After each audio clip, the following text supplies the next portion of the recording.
Carole Bureau-Bonnard, s'il vous plaît. Merci Madame la Présidente.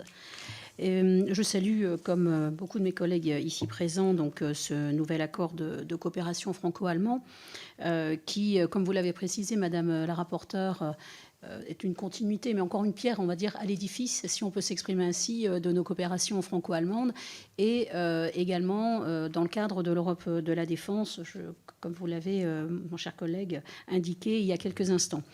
Mais vous avez, c'est le mais simplement pour la question que je vais vous poser, vous avez utilisé aussi le conditionnel sur beaucoup d'éléments, en donnant des détails, bien entendu, mais le conditionnel en disant aussi que vous n'étiez pas obligatoirement sûr que ça allait se mettre en place aussi facilement que ce qu'on le souhaiterait, c'est-à-dire aussi rapidement.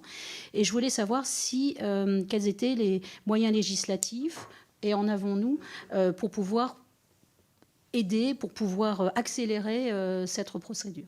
Je vous remercie. Merci, chers collègues.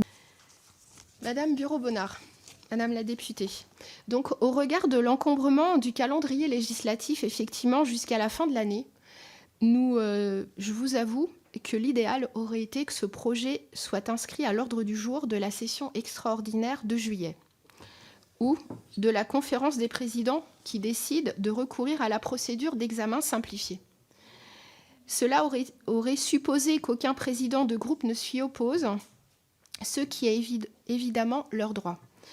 Donc demain matin, à l'occasion de l'examen du présent projet de loi en commission des affaires étrangères, j'inviterai néanmoins Madame de Sarney à étudier une telle possibilité. Et si tel n'est pas le cas, il nous reste au moins deux possibilités. Il nous reste, selon moi, deux possibilités. L'inscription rapide à l'ordre du jour, si un créneau apparaît et est libre, et le dépôt par le gouvernement d'un amendement reprenant les dispositions du présent projet de loi sur l'examen du PLF au Sénat.